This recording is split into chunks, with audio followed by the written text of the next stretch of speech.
Assalamualaikum warahmatullahi wabarakatuh.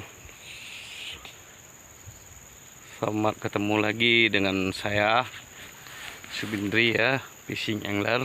Jadi kali ini saya akan nge-vlog tentang perkebunan kelapa sawit, terutama di panen ya. Jadi untuk panen itu sebetulnya kita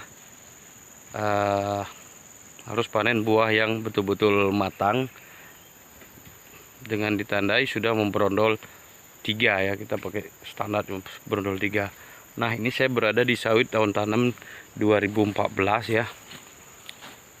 Jadi di sini perlakuan kita untuk 2014 mungkin ya sama dengan perusahaan-perusahaan yang lain, tapi kita di sini ada pupuk yang namanya Kimiganik. Mungkin perusahaan lain nggak ada. Jadi dengan pupuk Kimiganik itu ton per hektarnya bisa naik ya. Saya rasa gitu. Terus ini nanti coba bisa teman-teman lihat untuk kondisi tanaman sawit muda. Jadi teman-teman yang suka berkebun, barangkali ada yang mau berkebun, sedikit kita bagi ilmu tentang perkebunan kelapa sawit ya. Jadi pertama untuk kali ini ya, perdana saya nge-vlog tentang panen aja dulu ya, panen. Jadi kenapa? Karena panen sangat menentukan untuk produksi beberapa bulan, beberapa tahun ke depan atau beberapa minggu ke depan dengan pemupukan cukup maksimal ya tentunya. Jadi jangan sampai nanti teman-teman mungkin ya di luar sana ada yang bersangka sawit itu bibit apa aja bagus kalau dipupuk. Enggak, tentunya bibit kelapa sawit itu harus yang betul-betul sudah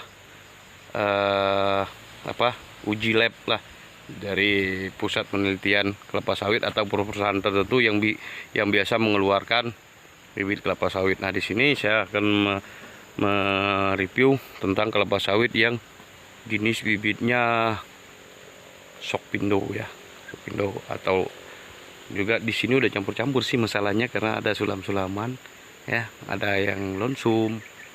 Nah, intinya kalau bibit itu bagus, otomatis produksinya pun bagus.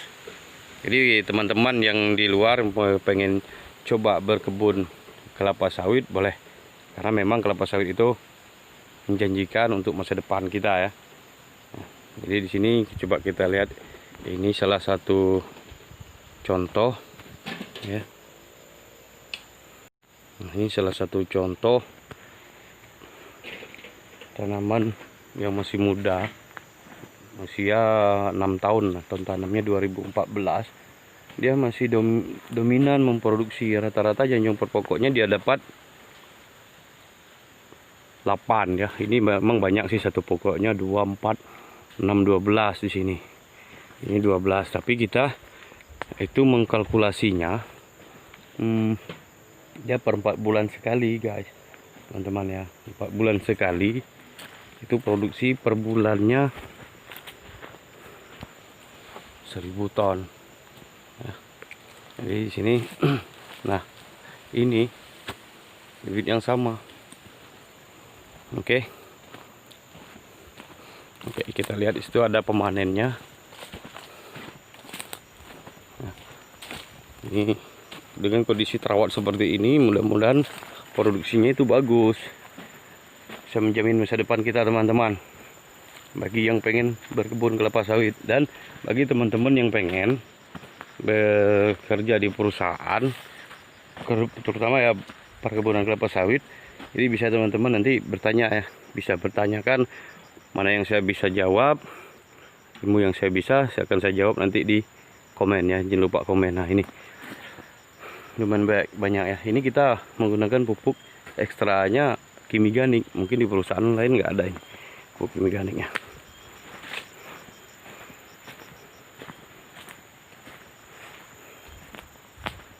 Oke, nah bagaimana sih caranya supaya tanaman itu menghasilkan banyak? Nanti tanya aja di kolom komentar, akan saya jawab nanti di video berikutnya.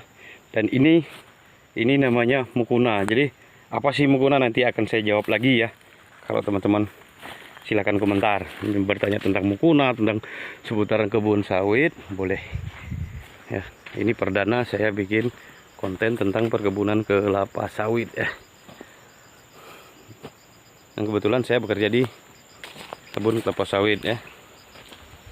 Saya planter di sini. Di samping saya mancing, saya juga kerja di kebun kelapa sawit teman-teman. Oke, nanti kita akan bertanya, wawancara ke pemanennya ya. Nah, itu banyak teman-teman.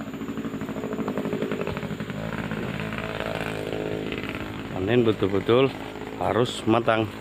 Kenapa? Supaya OR atau namanya kadar minyak yang kita hasilkan itu betul-betul maksimal, dengan tingkat kematangan yang cukup tinggi ya. Nah, setelah dipanen teman-teman, ini akan disusun di TPH seperti ini. Nah, inilah buah 2 baris 1 gawang.